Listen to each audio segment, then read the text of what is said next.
আমি বড়লোকের মেয়ে। ছোটবেলা থেকে বিলাসিতা, দামি গাড়ি, বড় বাড়ি এসবই আমার পরিচয় ছিল। কিন্তু আমার জীবনের সবচেয়ে বড় সিদ্ধান্তটা নিয়েছিলাম হৃদয় দিয়ে, টাকায় নয়। আমি ভালোবেসেছিলাম আরিফকে। সে সাধারণ পরিবারের ছেলে। ওর শার্টে কোনো ব্র্যান্ড ছিল না, কিন্তু চোখে ছিল সব। আমি যখন প্রথম ওকে বলেছিলাম আমি তোমাকে পছন্দ করি, সে হেসে বলেছিল, তোমার দুনিয়া আলাদা, আমি তোমার জীবনে মানাই না। কিন্তু ভালোবাসা কি কখনো হিসাব করে হয়? আমি জেদ ধরলাম, বললাম তুমি আমাকে না ভালোবাসলে সমস্যা ছিল, কিন্তু তুমি ভালোবাসো, শুধু সাহস নেই। একদিন রিক্সায় যাচ্ছিলাম আমরা, আরিফ বারবার বলছিল এই সম্পর্ক অসম্ভব, তোমার মা কখনো মানবে না। ঠিক তখনই হঠাৎ একটা ছিনতাইকারী এসে আমার ব্যাগটা টান দিয়ে দৌড় দিল। আরিফ হতভম্ব, কিন্তু আমি এক সেকেন্ডও দেরি করিনি। হাই হিল খুলে দৌড় দিলাম, গলির ভেতরে লোকটাকে ধরে ফেললাম, ধস্তাধস্তি করে নিজের ব্যাগ নিজেই ধার করলাম। ফিরে এসে দেখি আরিফ গাছের ডালে উঠে বসে আছে। আমি তো মনে মনে হাসছিলাম, আর আমি হাঁপিয়ে হাঁপিয়ে বললাম, এই সাহস নিয়ে তুমি আমার স্বামী হবে? ও লজ্জায় নেমে এলো। সেদিন ওর চোখে প্রথম ভয় দেখেছিলাম, আমাকে হারানোর ভয়। সেদিনই আমি বললাম, চলো কাজী অফিসে। আরিফ ভয়ে, ভালোবাসার দ্বিধায় তবু আমার সাথে গেল। 1 টাকা মহারণা লিখে বিয়ে হলো আমাদের। আমি ভেবেছিলাম এখন সব ঠিক হয়ে যাবে, কিন্তু আসল গল্প তো তখনই শুরু। আমার মা শহরের বড় ব্যবসায়ী। তিনি আমাদের দেখে ঠান্ডা গলায় বললেন, এই ছেলেটাই কি তোমার যোগ্য? আরিফ মাথা নিচু করে দাঁড়িয়েছিল। সেদিন বুঝলাম অপমান শুধু গরিবদের জন্য না, ধনীরাও দিতে জানেন। কয়েকদিন পর আমরা চলে গেলাম আরিফের বাড়ি। ছোট্ট টিনের ঘর, মা, বড় ভাই, ভাবি, ছোট বোন, একটা গিঞ্জির সংসার। আমি নতুন বউ, কিন্তু এখানে আমাকে কেউ বউ ভাবলো না। প্রথম দিন থেকেই কুকাট্ট, বড় লোকের মেয়ে এসে কি আমাদের চালাবে? এত খাও কেন? এ বাড়িতে লেগ পিস সবাই পায় না। আমি চুপ থাকতাম, কারণ আমি জোর করেই এই সংসারে ঢুকেছি। আমারও দায়িত্ব ছিল মানিয়ে নেওয়া, কিন্তু প্রতিদিন ছোট ছোট অপমান জমে পাহাড় হয়ে যাচ্ছিল।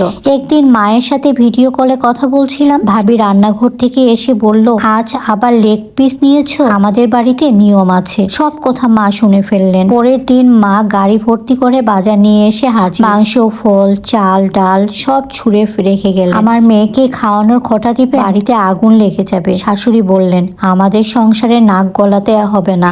মা বললেন, আমার মেয়েকে কষ্ট দিলে চুপ থাকবো না। ঝগড়া, চিৎকার, অপমান। আরিফ মাঝখানে দম বন্ধ হয়ে দাঁড়িয়ে। হঠাৎ সে রাগে আমাকে একটা চড় মারল। ঘর নিস্তব্ধ, আমার কানে শুধু একটাই শব্দ ভাসছিল, চোর। আমি আর কিছু বলিনি, সোজা মায়ের বাড়ি চলে গেলাম। আরিফ দেখা করতে চাইলো, মা তাকে ঢুকতে দিল না। আরিফের ব্যবহারে এত কষ্ট পেয়েছিলাম যে কিছুদিন পর তাকে ডিভোর্স লেটার পাঠিয়ে দিলাম। একদিন সে গেটের সামনে দাঁড়িয়ে বলল, আপনাদের মতো তৃতীয় পক্ষের জন্যই মেয়েদের সংসার ভাঙে। তারপর সে রাস্তায় দাঁড়িয়ে রইল ঘন্টার পর ঘন্টা, রোদে ধুলায়, মানুষের সামনে। আমি জানালা দিয়ে দেখছিলাম, এই মানুষটাই তো ভয়ে সেদিন গাছে উঠে পড়েছিল। এই মানুষটাই আমাকে ভালোবাসে। আমি নিচে নেমে গেলাম, ওর সামনে দাঁড়িয়ে বললাম, আমাদের ভুল হয়েছে, কিন্তু সংসারটা আমাদের। মা বললেন, ওরা তোমাকে অপমান করেছে। আমি মায়ের দিকে তাকিয়ে বললাম, মা হয়ে তুমি কি আমার সংসারটা নষ্ট করতে চাও? তোমাদের মতো মায়েদের জন্য আমাদের মতো মেয়েদের সংসারগুলো ভেঙে যাচ্ছে। মা চুপ। প্রথমবার আমি মায়ের সামনে নিজের সংসারের পক্ষে দাঁড়ালাম। আমি আরিফের হাত শক্ত করে ধরলাম, বললাম, ভুল আমাদের দুজনেরই হয়েছে, কিন্তু সংসারটা অন্য কারো না, এটা আমাদের। আরিফ চোখ নিচু করে বলল, আমি তোমাকে চোর মেরেছি, কিন্তু বিশ্বাস করো আমি নিজের উপরেই বেশি রাগ করেছিলাম। তোমাকে হারানোর ভয়ে আমি ভুল করেছি। আমি বললাম, সংসার রাগে ভাঙে, কিন্তু ভালোবাসায় টিকে। মা তখনও চুপ। আমি মায়ের সামনে দাঁড়িয়ে বললাম, মা তুমি আমাকে সবসময় শক্ত হতে শিখিয়েছো। আজ আমি সেই শক্তিটা আমার সংসার বাঁচাতে ব্যবহার করছি। তুমি কি চাও আমি সারা জীবন মানুষকে বলি আমার সংসার ভেঙেছে আমার নিজের মায়ের কারণে? মায়ের চোখ ভিজে উঠল। তিনি ধীরে ধীরে বললেন, আমি শুধু তোমাকে কষ্ট পেতে দেখতে পারি না মা।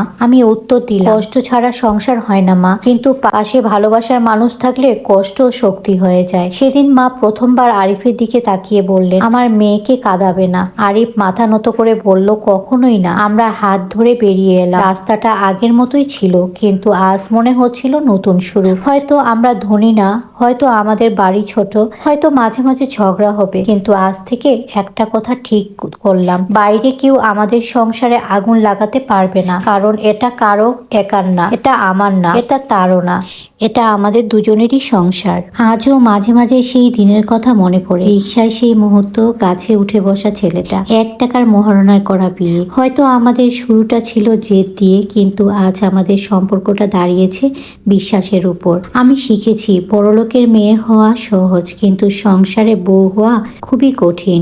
সংসার মানে শুধু ভালোবাসা না, সংসার মানে ধৈর্য, সম্মান, ক্ষমতা আর একে অপরকে ধরে রাখা। সবাই ভালো থাকবেন। আসসালামু আলাইকুম।